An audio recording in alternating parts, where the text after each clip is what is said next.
Okay, up next we got a doozy. We got as match, positioning the camera.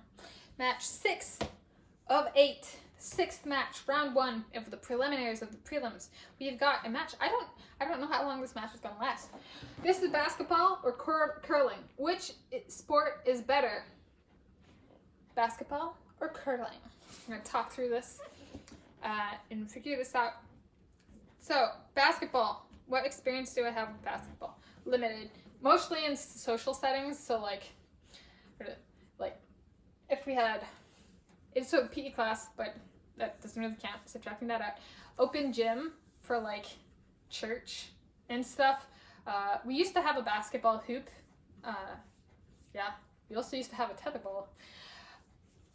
It's recess, so I'm not including that as PE because those were times where I chose to participate in basketball. And yeah, so mostly just social, not as I'm going to be part of this intramural team or something like that. No. Very social, recreational basketball, not competitive. At least not from my perspective, competitive. And then curling, what experience do I have with curling? Zero participation experience. The closest thing I've gotten, I suppose there are kind of two ways you go about this. Depending on who you are and on the curling team, so both of these are team sports, the closest I have been is ice skating. I was on ice.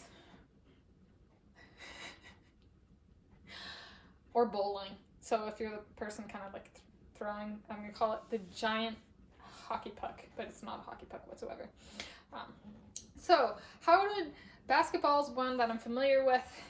I don't really watch it though. I have no idea what it is about the sport. I just don't find it enjoyable to watch for whatever reason, which I find weird.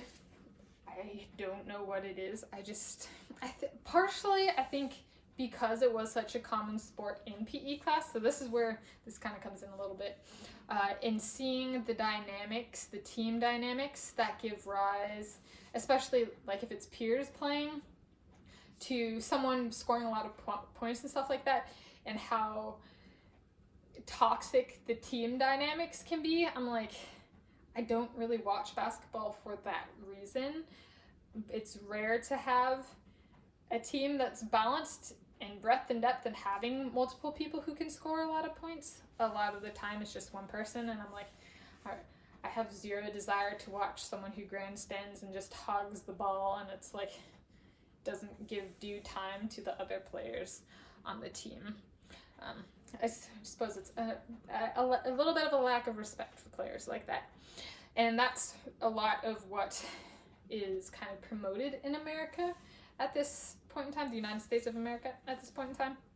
And so it doesn't really jive well with, like, I'm the person who helps make sure there's breadth and depth in ball sports where there's like scoring, or I'm the defender, and so it's just like how basketball is promoted these days. I'm just kind of like, if you're not going to take into account the whole team, why am I going to watch this? I'm not going to watch this. And the TV goes off. And so, yeah, or I don't go to the game or whatever. And then, or I leave the game.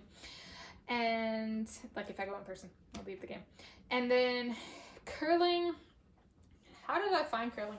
I found curling. I was watching the Winter Olympics, and I was just like, especially if it's a day where, like, I didn't have work or I didn't have school, and, like, it was on, and some channels just had it, like, footage, like, the good old days.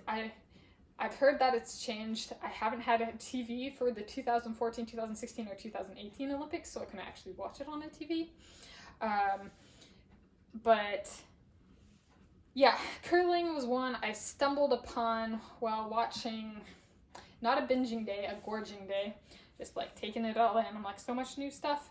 And curling was on TV. And like when I stumbled across it, I was just like, they are sweeping the ice.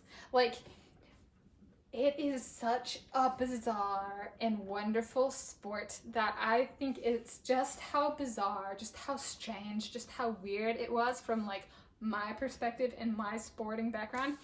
I had to watch it. Like, and it was so fascinating to watch. Yeah. And it is a team sport, so they have this giant...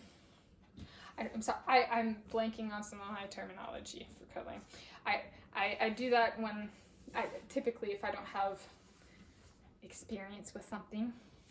So I apologize for that. But, like, they're moving this giant, like, hockey puck. It's kind of like a giant hockey puck, but it's not at all a hockey puck.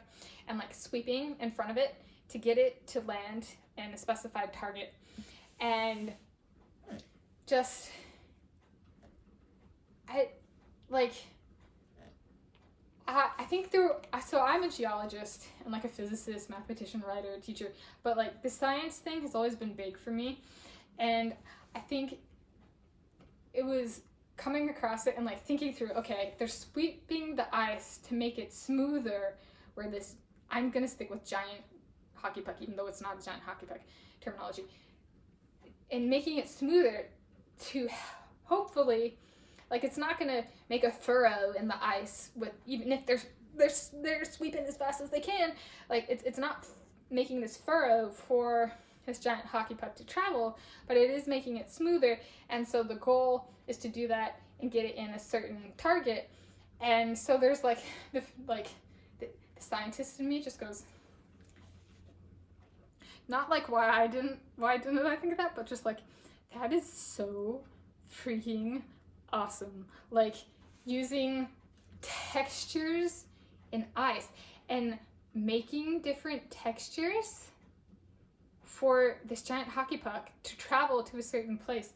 I just like, I still marvel at just how ingeniously novel the sport is. So I think it's kind of this is a short round because I'm still in awe of this sport, and so happy I stumbled upon it when I was watching the Winter Olympics. I don't remember what year, but I just remember that, like, this is so cool. So, in which sport is better, basketball or curling? I'm going to have to give that, I'd definitely be a sweeper if I was in curling.